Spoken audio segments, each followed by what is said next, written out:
अस्सलाम वालेकुम स्टूडेंट्स। आज हमारा लेक्चर नंबर 35 है। आज हमने चैप्टर नंबर 11 की एक्सरसाइज करनी है।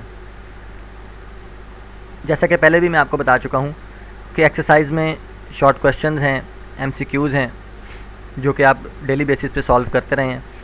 आज हम स्टार्ट करेंगे आउटपुट क्वेश्चंस, जिसका हमने पार्ट 2 आज कंप्लीट करना है, जिसमें question number 1 and question number 2 के कुछ पार्ट्स होंगे जो हम कंप्लीट करेंगे। इसके अलावा एरर्स क्वेश्चंस होते हैं, एरर्स को फाइंड करने के क्वेश्चंस होते हैं, वो हम कल की एक्सरसाइज में भी देखेंगे। तो स्टार्ट करते हैं। सबसे पहले आपकी बुक के लास्ट में जो एक्सरसाइजेज हैं, देखें इसमें चैप्टर नंबर 11 के लास्ट में ये एक्सरसाइज है, उसका हम पार्ट 3 आज स्टार्ट करेंगे, डिटरमाइनिंग द आउटपुट। ये वही जिस तरह से हम पहले वाले चैप्टर्स में देख चुके हैं कि कुछ आउटपुट क्वेश्चंस होते हैं जिसमें प्रोग्राम आपके सामने बना हुआ होता है और आपने उसको एग्जीक्यूट करके बताना होता है कि उसका आंसर क्या आएगा। हम स्टार्ट करते हैं। देखें सबसे पहले ये एक आपके सामने एक प्रोग्राम है, ए पार्ट है क्वेश्चन नंबर 1 का। Character CH is equal to A. देखें उसने एक वेरिएबल डिक्लेयर किया है CH के नाम से और उसमें ए सेव कर दिया। उसके बाद स्विच का ये प्रोग्राम है, स्विच लिखा और CH ब्रैकेट में लिख दिया। अब ये CH है, इसके अंदर ए है, आपके सामने ये लिखा हुआ है, इसने ए से CH को इनिशलाइज़ किया हुआ है। इस CH को मैच किया जाएगा इन केसेस के साथ। लेकिन सबसे पहले केस A है, तो इसका मतलब केस A मैच हो जाएगा CH के साथ, क्योंकि CH में A पड़ा हुआ है। अब केस A मैच होने पर इसका मतलब है कि प्रिंट एफ A जो है वो प्रिंट हो जाएगा।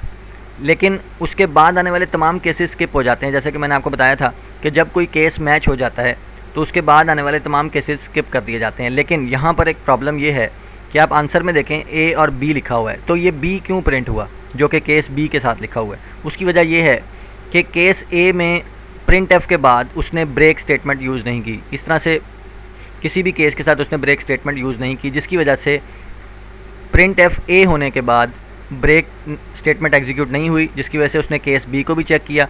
बेशक केस B जो है फॉल्स हो गया, लेकिन प्रिंट एफ B उसने प्रिंट B भी कर दिया। तो ब्रेक यूज़ करने का यहाँ पर यही फ़ायदा होता है कि जब एक केस मैच हो जाता है तो उसके बाद आने वाले तमाम केसेस स्किप कर दिए जाते हैं। यहाँ पर ब्रेक स्टेटमेंट ना यूज़ करने से आप देखें आउटपुट जो कि A आनी चाहिए थी, लेकिन A और B आ गई, क्योंकि उसने प्रिंट एफ A भी कर दिया और ब्रेक ना होने की वजह से प्रिंट एफ B भी कर दिया।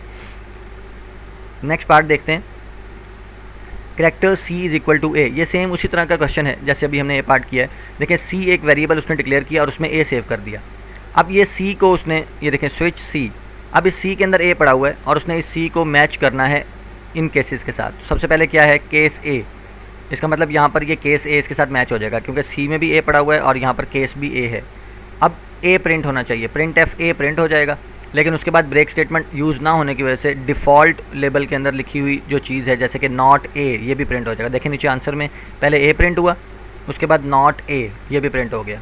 तो उसकी वजह भी यही थी कि ब्रेक स्टेटमेंट यूज़ नहीं की, जिसकी वजह से इसका आंसर ये आएगा। तो आपने जब भी इस तरह का कोई क्वेश्चन सॉल्व करना है तो इस बात का खास ख्याल रखना है कि अगर ब्रेक यूज़ किया है या नहीं किया, उसके मुताबिक ही इसकी आउटपुट, मतलब अगर आप इसकी आउटपुट A लिख देंगे तो वो गलत हो जाएगा। तो आउटपुट में आपने A नॉट A लिखना है। उसके बाद पार्ट C है। पार्ट C में देखें integer A B C, 3 variables declare किए।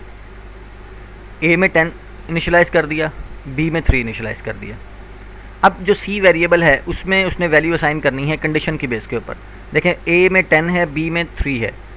अब यहाँ पे उसने कंडीशन लगाई है, if A modulus B is equal to 1। वो कहता है A और B का मॉडुलस लें, अगर वो इज़ इक्वल टू 1 आ जाता है तो इसका मतलब कंडीशन ट्रू होगी, और कंडीशन के ट्रू होने पर C is equal to 0 execute हो जाएगा, और अगर कंडीशन फॉल्स होगी तो C is equal to 1 execute हो जाएगा। मतलब C में या तो 0 आ जाएगा या फिर 1 आ जाएगा, डिपेंड करता है कंडीशन के ऊपर। तो कंडीशन यहाँ पे चेक होगी। देखें 10 और 3 का मॉडुलस लेना है, क्योंकि A में 10 है, B में 3 है, तो 10 और 3 का मॉडुलस लें तो वो 1 के बराबर ही आएगा। तो कंडीशन ट्रू हो गई।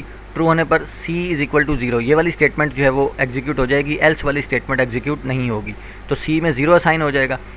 अब यहाँ पर आ जाएगा प्रिंट एफ C। अब वो कहता है कि C को आप प्रिंट करें। देखें C को प्रिंट करने से जो आंसर आपका है वो 0 है, क्योंकि C में 0 असाइन हुआ था, क्योंकि कंडीशन के ट्रू होने की वजह से ये वाली स्टेटमेंट एग्जीक्यूट हुई थी, एल्स वाली स्टेटमेंट जो है वो स्किप हो गई थी। इस तरह से इसका D पार्ट है। ये थोड़ा सा देखने में मुश्किल लग रहा है लेकिन आसान है। देखें इंटीजर PQR, 3 वेरिएबल्स डिक्लेयर किए। P में 10, Q में 3 असाइन कर दिया और R में -2 असाइन कर दिया। अब ये देखें कंडीशन यहाँ पर लिखी हुई है, कंपाउंड कंडीशन है, काफ़ी लेंथी कंडीशन। इसको हम देखते हैं किस तरह से उसने सॉल्व किया है। इसके दो पार्ट्स हैं, देखें दरमियान में एंड ऑपरेटर लगा हुआ है। एंड ऑपरेटर के इस साइड पर भी एक रिलेशनल एक्सप्रेशन बना हुआ है और इस साइड पर भी एक रिलेशनल एक्सप्रेशन है। अब एंड ऑपरेटर के दरमियान में आने का मतलब ये है कि दोनों साइड के रिलेशनल एक्सप्रेशंस अगर ट्रू होंगे तो ये कंडीशन ट्रू होगी। अगर दोनों में से कोई एक भी फॉल्स हो गया तो इस पूरी कंपाउंड कंडीशन को फॉल्स ही तस्वुर किया जाएगा।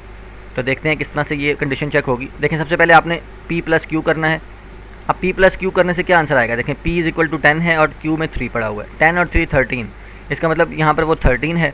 13 is less than 14, 13 is less than 14, ये कंडीशन चेक हुई और ये ट्रू हो जाएगी क्योंकि 13 जो है वो लेस दैन 14 होता है। उसके बाद एंड ऑपरेटर आ गया। अब याद रखना है कि एंड से इस साइड वाली जो लेफ़्ट साइड वाली रिलेशनल एक्सप्रेशन है वो ट्रू हो गया है। एंड के बाद वाला चेक करते हैं। अब सबसे पहले q माइनस 3 करेंगे। अब देखें q की वैल्यू क्या है, q की वैल्यू 3 है। अब q माइनस 3 का मतलब है कि 3 माइनस 3 0 आ जाएगा, 0 इसका आंसर आएगा। और अब चेक करेंगे r is less than 0, r की वैल्यू -2 है तो r वाकई ही लेस दैन 0 है क्योंकि r में -2 पड़ा हुआ है, तो -2 इज़ लेस दैन 0, ये कंडीशन भी ट्रू हो जाएगी। इसका मतलब एंड के दोनों तरफ वाली जो कंडीशंस हैं वो ट्रू हो गई हैं, तो इसका मतलब इस पूरी कंपाउंड कंडीशन को ट्रू ही तस्वुर किया जाएगा और इसकी वजह से ये वाला प्रिंट जो है वो एग्जीक्यूट होगा, एल्स वाला पार्ट एग्जीक्यूट नहीं होगा। तो देखें यहाँ पर ये वाला प्रिंट क्या कहता है, प्रिंट एफ आर, वो कहता है कि आर की वैल्यू को प्रिंट कर दे। तो आर की वैल्यू आप देख लें कि सबसे टॉप पे R is equal to -2, R की वैल्यू -2 है तो देखें आंसर में -2 आ गया। अब आपके सामने ये दो कंडीशंस थी, एक इफ़ पार्ट में थी, सॉरी आपके सामने ये दो स्टेटमेंट्स हैं, एक इफ़ पार्ट में है और एक एल्स पार्ट में है। अब इफ़ कंडीशन ट्रू होने की वजह से ये ऊपर वाली स्टेटमेंट जो है वो एग्जीक्यूट हो गई, एल्स वाली जो है वो स्किप कर देगी। मतलब p की वैल्यू जो है, देखें एल्स में लिखा हुआ है प्रिंट एफ p, p की वैल्यू जो है वो एग्जीक्यूट नहीं होगी या प्रिंट नहीं होगी क्योंकि एल्स पार्ट एग्जीक्यूट नहीं होगा कंडीशन के फॉल्स होने की वजह से, सॉरी कंडीशन के ट्रू होने की वजह से। उसके बाद क्वेश्चन नंबर 2 के क्वेश्चन देखते हैं। सबसे पहले इसका ए पार्ट देखें, integer a is equal to 4, b is equal to 2, c is equal to 5। अब यहाँ से कंडीशन चेक हो रही है, 3 वेरिएबल्स में 3 वैल्यूज असाइन कर दी गई। आपने किस तरह से इसको लाइन बाय लाइन चेक करना है और लास्ट में आपका आंसर आपने मैच करना है कि क्या वो आंसर ठीक आ रहा है या if a is greater than b। सबसे पहले तो a is greater than b check करें, क्या a b से बड़ा है, a में 4 है b में 2 है, तो इसका मतलब ये कंडीशन ट्रू है। a जो कि 4 है वो बड़ा है 2 से, तो कंडीशन ट्रू होने पर ये वाली स्टेटमेंट एग्जीक्यूट हो जाएगी। a असाइनमेंट ऑपरेटर 5, तो a में 5 असाइन हो जाएगा। इसका मतलब a की जो पुरानी वैल्यू है जो कि 4 है, ये देखें a में जो सबसे स्टार्ट में हमने 4 असाइन किया था वो ख़त्म हो जाएगा और a में कितना आ जाएगा, 5 आ जाएगा।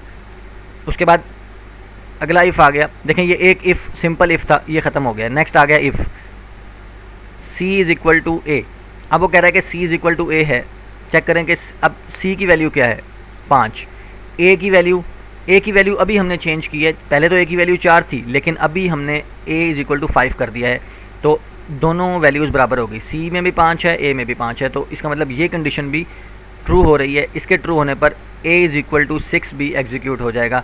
इसका मतलब अब a में वैल्यू फिर चेंज हो जाएगी, a इज़ इक्वल टू 6 का मतलब है कि 6 असाइन कर दिया जाएगा a के अंदर और 5 जो है वो a में ख़त्म हो जाएगा। तो 6 की लेटेस्ट वैल्यू जो है वो, सॉरी a की लेटेस्ट वैल्यू जो है वो 6 हो चुकी है। उसके बाद इसका एल्स पार्ट एग्जीक्यूट नहीं होगा। जैसा कि आपको पता है कि ये जो एरिया है जब ये एग्जीक्यूट हो जाता है इफ़ कंडीशन वाला, तो उसके बाद एल्स वाला एरिया एग्जीक्यूट नहीं होता। अब देखें इस पूरे प्रोग्राम के अंदर दो चीज़ें हैं, एक तो सिंपल इफ़ लगा हुआ है, देखें इफ़ और उसके बाद स्टेटमेंट, यहाँ पर ये सिंपल इफ़ ख़त्म हो गया। दूसरा जो इफ़ है वो सिंपल इफ़ नहीं है क्योंकि उसके बाद उसका एल्स पार्ट भी है। तो एक तो सिंपल इफ़ था और एक इफ़ एल्स था, इसलिए इसका एल्स पार्ट एग्जीक्यूट नहीं होगा क्योंकि उसका इफ़ पार्ट एग्जीक्यूट हो चुका है। a इज़ इक्वल टू 6 हो चुका है, a इज़ इक्वल टू 7 नहीं होगा। अब यहाँ पर हमारे पास a की वैल्यू चेंज हो रही है। पहले a की वैल्यू 5 हो गई थी, सबसे पहले a की वैल्यू 4 थी, कंडीशन के ट्रू होने पर a की वैल्यू 5 हो गई, फिर कंडीशन के ट्रू होने पर a की वैल्यू 6 हो गई। अब लास्ट में वो कहता है कि प्रिंट एफ a। अब जब a की वैल्यू प्रिंट की जाएगी तो आंसर में देखें 6 आ रहा है। शुरू में a की वैल्यू 4 थी लेकिन वो दरमियान में चेंज होती गई और a की वैल्यू जो है वो 6 बनेगी, तो आंसर आपका 6 आएगा। याद रखना है कि आउटपुट वाले क्वेश्चन में सिर्फ वही चीज़ आपने आउटपुट में लिखनी है जो प्रिंट एफ में उसने पूछा है। जो चीज़ प्रिंट करनी है वही आपने अपने आंसर में लिखनी होगी। उसके बाद नेक्स्ट क्वेश्चन देखें,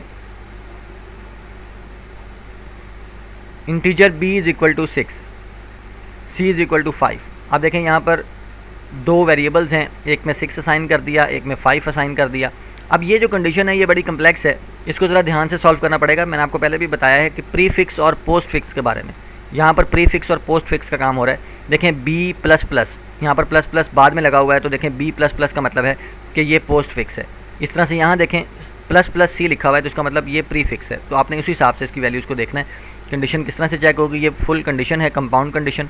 इसका पहला पार्ट एग्जीक्यूट करते हैं, b plus plus is equal to 7। अब देखें यहाँ पर दो काम हो रहे हैं, एक तो हमने चेक करना है कि b इज इक्वल टू 7 है, दूसरा b के अंदर इंक्रीमेंट भी करना है। लेकिन आप ये देखें कि इंक्रीमेंट b के बाद है, मतलब ये पोस्ट फिक्स फॉर्म में है, जिसकी वजह से हम ये इंक्रीमेंट बाद में करेंगे, पहले b is equal to 7 check करेंगे। आप इंक्रीमेंट को अभी फ़िलहाल भूल जाएँ, b is equal to 7 check करेंगे और आप चेक करेंगे b की वैल्यू 6 है फ़िलहाल, तो 6 इज इक्वल टू 7 फॉल्स हो जाएगा। और आपको पता है कि जब दरमियान में एंड होता है तो दोनों तरफ कंडीशन ट्रू होनी चाहिए। जब एक साइड पे ही फॉल्स होगी तो दूसरी साइड पे भी ट्रू होने का कोई फ़ायदा नहीं होगा। लेकिन हम फिर भी चेक कर लेते हैं, प्लस प्लस सी। अच्छा, यहाँ पर मैं एक बात बताना भूल गया कि जब आपने b इज़ इक्वल टू 7 किया, जो कि फॉल्स हो गया क्योंकि b में 6 है और 7 के इक्वल नहीं है, लेकिन यहाँ पर b प्लस प्लस भी होगा, लेकिन बाद में। पहले वो b इज़ इक्वल टू 7 को चेक करेगा, कंडीशन को फॉल्स होने के बाद वो b प्लस प्लस कर देगा, मतलब b की लेटेस्ट वैल्यू अब 7 हो चुकी है। ये आपने याद रखना है, कंडीशन फॉल्स है ये। उसके बाद प्लस प्लस सी। अब देखें यहाँ पर plus plus C is equal to 5 है। अब यहाँ पे इज़ इक्वल टू को बाद में परफॉर्म करेगा, वो पहले प्लस प्लस सी करेगा क्योंकि ये प्री फिक्स फॉर्म में है। तो प्लस प्लस सी करने से सी की वैल्यू जो है वो 6 हो जाएगी, क्योंकि सी में पहले 5 है। ये देखें टॉप के ऊपर हमने सी इज़ इक्वल टू 5 किया था। अब प्लस प्लस सी का मतलब है कि सी में 6 हो जाएगा, तो 6 इज़ इक्वल टू 5, ये कंडीशन भी फॉल्स हो जाएगी। तो एंड के दोनों साइड पर ही कंडीशन फॉल्स हो रही है, तो इसका मतलब ये कंडीशन जो कंपाउंड कंडीशन है ये तो फॉल्स हो जाएगी, जिसकी वजह से इसकी बॉडी के अंदर मौजूद ये दो स्टेटमेंट्स एग्जीक्यूट नहीं होंगी। ये सीधा उसके एल्स पार्ट की तरफ जाएगा, और एल्स पार्ट में देखें प्रिंट एफ उसने लिखा हुआ है b माइनस माइनस।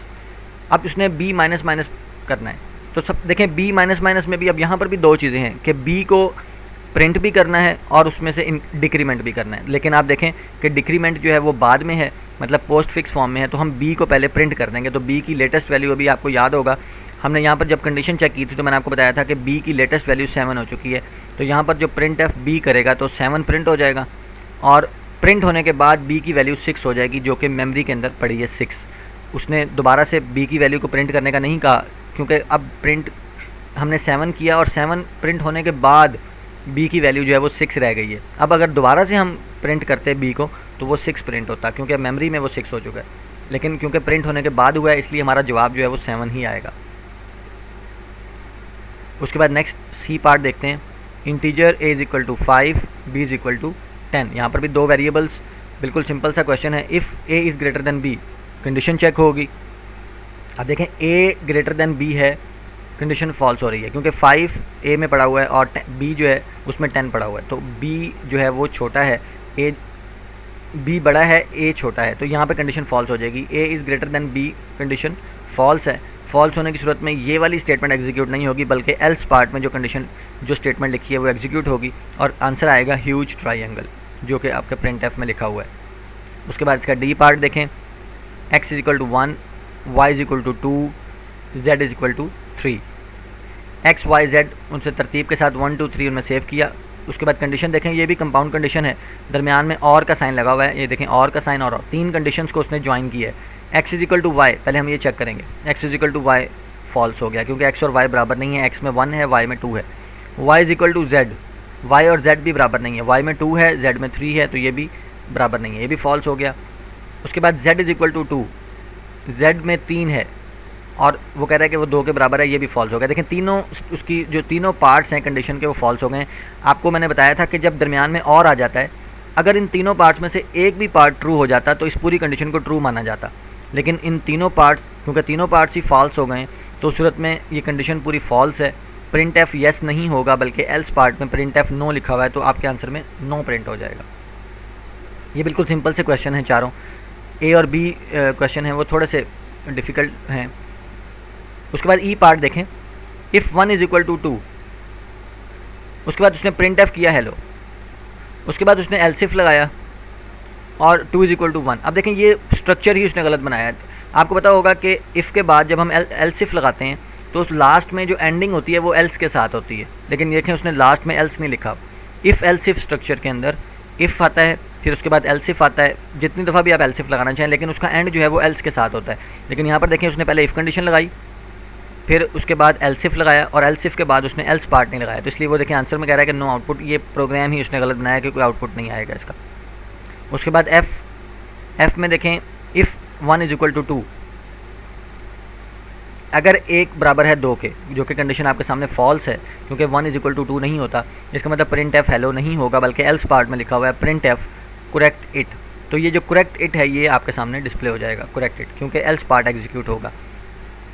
आज आपके 2 क्वेश्चंस कंप्लीट हो गए हैं, क्वेश्चन नंबर 1 और question number 2 determining the output. यही क्वेश्चंस आप सारे इनको अच्छी तरह से समझेंगे और आपने इन्हीं प्रोग्राम्स का होमवर्क करना है सारे पार्ट्स का।